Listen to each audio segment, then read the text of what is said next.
객관적 기준을 일관되게 가르치겠습니다. 안녕하십니까. 메가스터디 박석준입니다. 자, 오늘은 제가 EBS 수능 특강과 관련한 OT를 좀 먼저 설명을 드리겠습니다. 먼저 여러분들께 제가 영상을 보여드릴게요. 자, 영상 한번 봅시다. 꾀꼴꾀꼴 우는 소리에 낮잠 깨어 잃어보니 작은 아들 글 읽고 며느라기 배 짜는데 어린 손자는 꽃놀이한다. 마초와 지엄이 술 거르며 맛보라고 하더라. 앞으로 모든 영상을 여러분들께 이렇게 만들어 드리겠습니다. 전지문을 영상으로 만들 거고, 영상을 만들어서 제공하고자 하는 목적은 결국은 여러분들이 시험장에서 EBS를 봤었을 때 효용성을 느끼게 해야 되는데, 그 효용성이라는 건 단순함기가 아니라 영상을 통해서 뇌에 제가 여러분들께 직접적으로 각인시켜 드리고자 하는 목적이 있습니다. 결국엔 텍스트를 보거나 만화 정도로 본다는 건 제가 봤을 땐 큰 효용성이 없습니다. 결국 중요한 건 여러분들의 뇌에 박힐 수 있는 건 영상이고, 요즘은 영상이 많기 때문에 영상을 통해서 여러분들이 학습을 한다면 내가 알고 있는 작품이 나왔을 때 그 특정 부분이 영상으로 떠오르면 여러분들께 도움이 될 수 있겠다는 판단에 제가 작년부터 준비를 했고, 올해 초부터 영상을 통해서 제가 시장 문학과 객관적 기준 문학에서도 영상을 수업하고 있었습니다. 됐죠? 자, 그러면 EBS를 통해서 제가 여러분들께 도움을 드릴 수 있는 부분은 뭐냐? 보시면 26년 수능 특강과 수능 완성에서 직접적으로 연계된 작품이 있습니다. 이 세 가지 작품 자체가 되게 많이 나왔고, 중요한 건 작품 자체를 알고 있었으면 실질적으로 문제를 푸는 데 있어서 사실적으로 시간을 줄일 수 있는 시험이었습니다. 그러나 트렌드는 어찌됐든 시간을 줄일 수 있는 구조임에도 불구하고 많은 학생들이 1등급 컷이 85, 86 엄매 기준으로 나온다고 보면 시간을 줄이지 못하는 구조 자체가 나옵니다. EBS를 통해서 학습을 했다는 것에 대한 효용성은 결국은 내가 시험장에서 배웠었던 EBS를 직접적으로 공부할 수 있는 것, 직접적으로 연계해서 써먹을 수 있는 것, 저는 그거를 지속적으로 고민하고 있고, 여러분들께 그래서 문학 수업할 때는 보기 기준으로 문제 자체를 기준을 잡는 연습을 가르치는 것인데, 여기에다가 내신틱한 단순한 EBS 수업이 아니라 수능이 필요한 것, 그 다음 내신이 필요한 것들을 모두 다 공통으로 묶을 수 있는 건 결국은 영상이라는 판단이 들어서 제가 이런 기준으로 이런 영상을 만들고 있어까지 여러분들께 보여드리면 공부하시는 데 있어서 EBS를 공부하는 것에 대한 큰 두려움이 없어질 것이라고 판단이 들었기 때문에 영상을 만들게 됐습니다. 됐죠? 해서 중요한 건 작품을 기억하는 겁니다. 그리고 출제자가 결국은 내신이든 수능이든 출제자가 정답을 한정하는 기준을 정확하게 잡는 것인데, 그 기준을 잡아놓고 영상으로 때리면 여러분들이 수능을 볼 때 있어서, 그리고 내신을 볼 때 있어서 주어진 기준 안에서만 만들어낸 영상을 통해서 여러분들의 기억 속에 남을 것이란 말이죠. 그러면 내가 알고 있는 영상 자체가 나왔을 때 문제를 푸는 데 있어서 엄청나게 좋은 효용을 느낄 거라고 저는 확신합니다. 아시겠죠? 그래서 자, 보세요. 포인트는 결국은 비주얼, 여러분들의 시각적으로 제가 매핑을 해드릴 거고, 계속 똑같이 계속 연습할 거예요. 그러면 중요한 건 뇌에 각인되는 시각적 이미지입니다. 즉, 인지학습적으로 보면 결국엔 단순 텍스트뿐만 아니라 우리가 영상을 통해서 텍스트를 같이 분석하면 영상이 머릿속에 남기 때문에 실제 시험장에서 텍스트를 보면 그 영상이 머릿속으로 바로 떠오르는 거죠. 그게 중요한 겁니다. 그래서 장기 기억으로 저장할 수 있는 힘 자체를 길러드릴 것이고, 고전시거나 소설, 특히 현대소설, 고전소설은 저희가 EBS에 나와 있는 부분뿐만 아니라 전체 줄거리에서 중요한 부분을 포인트를 잡아서 영상으로 만들어 드릴 겁니다. 그러면 단순히 이야기를 풀어서 줄거리를 기억해 주는 것보다는 여러분들이 기억하기 더 쉬울 것이고, 제가 수업할 때는 이 영상, 이 작품 중에서 어느 부분을 어떻게 기억하는 게 좋을 것 같아라는 식으로 만들어 드리면 공부의 효율성이 더 늘어날 거라고 봅니다. 알겠죠? 요거 하나. 자, 두 번째는 결국은 내신과 수능에서의 디테일, 그리고 즉각적인 영상인데, 시험장에서의 효용성은 AI 영상으로 선명하게 각인되면 내신에서 선생님들이 강조하시는 부분은 결국은 EBS에서 제시하는 디테일한 부분, 혹은 EBS에서 제시하는 보편적 부분에 대한 해석 자체를 묻는 거기 때문에 여러분한테 중요한 건 뭐냐면, 세부 내용을 묻는 것에 시험에서 가장 중요한 건 오류가 없어야 되기 때문에 보편적 해석을 물을 수밖에 없습니다. 내신은. 그러면 그 보편적 해석을 바탕으로 한 영상을 만들어 드릴 거니까 그 부분을 통해서 내신 학습하시는 데 있어서도 큰 도움이 될 것 같고, 즉시 영상의 포인트는 뭐냐면 이번 수군과도 마찬가지지만 수능에서 나왔던 거, 그 즉시 포인트 자체만 잡았으면 사실 보기 문제가 일반적이지 않은 구조를 낸다는 건 기존 트렌드였고, 거기에서 영상까지만 머릿속으로 기억을 했다면 정답을 찾는 데는 크게 어려움이 없었을 시험입니다. 알겠죠? 그러니까 저는 그게 안타까운 거예요. EBS에 나온 지문인데 수군가에서 머릿속에 남는 건 텍스트로서의 범 내려온다 밖에 없다. 알겠죠? 그러면 그건 친구들이 공부가 잘못된 방향으로 가고 있다는 게 너무 증명된 것이다. 그러면 제가 그 잘못된 걸 교정해 드리는 데 있어서 영상이 큰 도움을 드릴 것이다. 알겠죠? 오케이. 자, 그러니까 중요한 건 흔들리지 않는 객관적 기준을 설정할 겁니다. 최근 트렌드에 맞는 포인트를 맞춰서 제가 EBS 지문 분석해 드릴 겁니다. 영상 보여드릴 거고 지문 보여드릴 거예요. 그러면 영상 보고 지문 해석하고 다시 영상 볼 겁니다. 영상 볼 때 제가 생각하는 EBS에서 제시하는 객관적 기준은 이거야. 이것 때문에 이 영상을 이렇게 만들었어를 한 수업에 모두 녹여드릴 거고, 그렇게 되면 여러분들이 정리하는 데 큰 도움이 될 거라고 저는 확신합니다.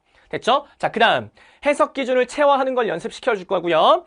교재는 메가북스에서 감사하게 저에게 먼저 요청을 해주셨고, 메가북스와 협업을 통해서 여러분들에게 메가북스에서 제시하는 교재를 통해서 필요한 디테일까지 잡아드릴 겁니다.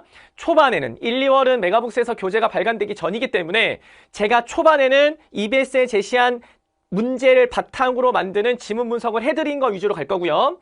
나중에 메가북스에서 교재가 나오면 그때부터 교재 판매를 할 거고, 교재 판매가 된다면 거기에 있는 문제까지 제가 디테일하게 다 해설해 드릴 겁니다. 알겠죠? 그래서 초반 2, 3월까지는 영상을 통해서 머릿속으로 기억하십시오. 영상을 기억하시고 나중에 제가 수능에서 접근하는 방식으로 문제들을 풀어드릴 겁니다. 메가북스에서 제시하는 문제들을 풀어드릴 것이고요. 그 메가북스에서 제시하는 문제들은 대부분 연계됐었던 기출 가지고 할 거니까 여러분들이 기출학습까지 저랑 같이 하신다면 제가 가르쳐드리는 문학의 본질적인 것까지 연습하는 데 도움이 될 거라고 생각합니다. 됐죠? 자, 핵심 학습 순서는 일단 영상 보여드릴 거고 지문을 정밀하게 분석할 겁니다.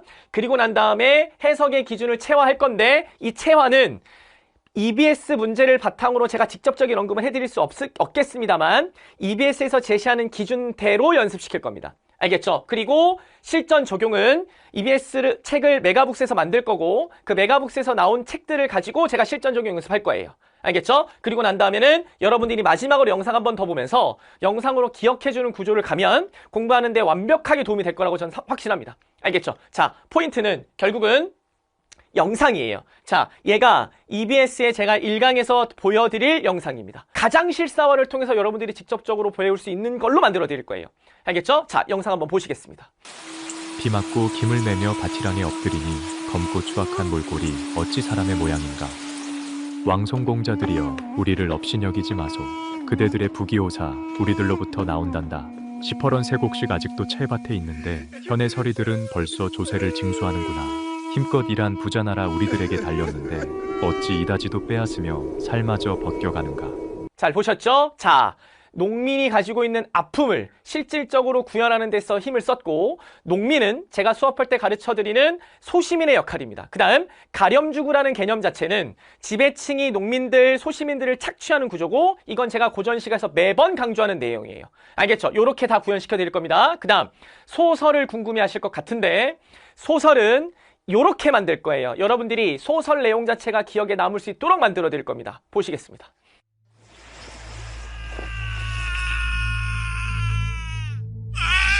저승사자요.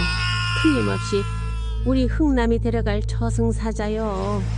밤마다 울부짖는 절름발이 사내를 보며 할머니와 나는 적대감을 키워갔었다. 그는 그저 고통받은 타인이었을 뿐이었는데 말이다. 어느 날 주호가 내게 다가와 말했다. 병원에 신기한 것이 있으니 보러 가자고 말이다.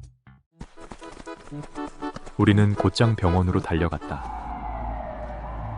시립병원에 도착한 우리는 전쟁에 나가 다리를 잃은 한 청년을 보게 된다. 나라에 몸바친 나를 뭘로 알고? 순간 나는 떠올렸다.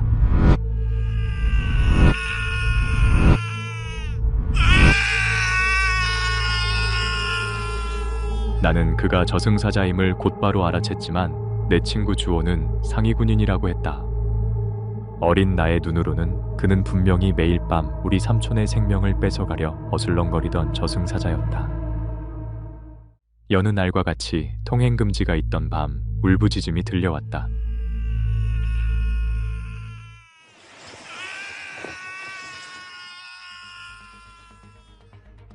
우리는 대문 앞에서 울부짖음이 접근하기를 초조히 기다렸다.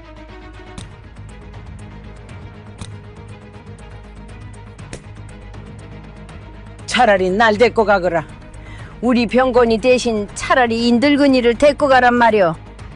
통행금지의 정막 속에 나타난 절름발이를 향해 할머니는 삼촌 대신 자신을 데려가라며 맞서 울부짖었다.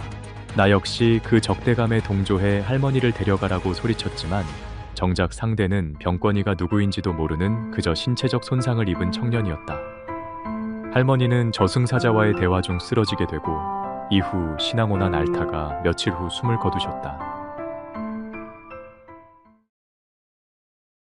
할머니가 돌아가시고 나서야 나는 비로소 할머니의 좁은 인식에서 벗어나 더 넓은 세계가 있음을 깨달았다.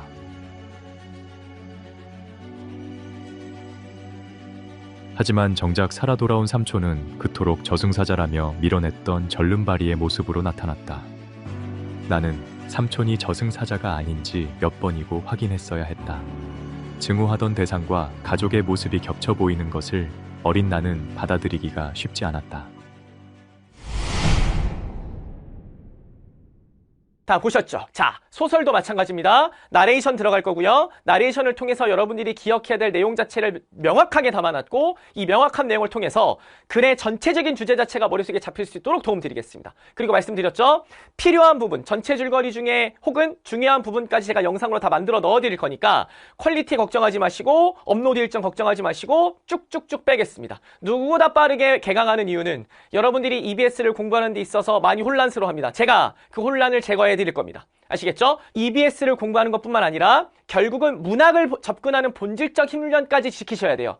객관적 기준과 시작, 제가 박석준의 시작과 객관적 기준 시작에서는 모든 지문을 지금처럼 영상으로 담아서 올려놨습니다. 그러면 두 가지 공부가 가능한 거예요. 논리성까지 채우는 공부와 여러분들이 하는 상상과 감상이 틀리지 않았음을 제가 영상으로 증명해 드릴 겁니다. 그러면 그동안 공부를 단순히 읽고 이해하고 감상하는 것만 했다면 그건 제가 영상으로 해드릴 테니 여러분들이 할 필요 없다. 여러분들이 공부를 하는 데 있어서 중점을 해야 될 건 영상을 통해서 만들어지는 감상이 내가 직관적으로 하는 것과 같다면 그러면 부족한 부분을 채우는 거고 그 부족한 부분을 채우는 게 논리성입니다. 이건 저만 가르칠 수 있는 것이기 때문에 여러분들이 완벽해지려면 감상만 하는 게 아니라 평가원이 출제하는 논리성까지 붙여서 공부를 하시면 더 도움이 될 거예요. 즉 EBS를 가는 데 있어서 효용성은 내가 알고 있는 작품이 나왔어, 내가 암기하고 있는 작품이 나왔어, 내가 공부했던 작품이 나왔어 에다가 나오면 그 나온 것에서 내가 배운 논리성까지 보면 지문 안 보고 풀 수 있습니다. 그게 EBS를 대하는 가장 중요한 태도라고 보시면 됩니다.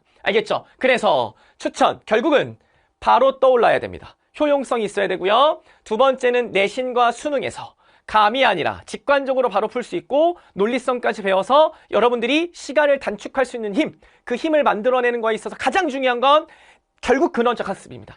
EBS뿐만 아니라 근원적 학습을 같이 하셔서 문학에서 제가 왕이 될 수 있도록 만들어 드리겠습니다. 알겠죠? 중요한 건 텍스트는 휘발됩니다. 암기는 휘발됩니다. 그러나 영상은 각인됩니다. 그래서 문학을 수업할 때 있어서 영상까지 만들어서 모든 전작품 다 만들어 드리겠습니다.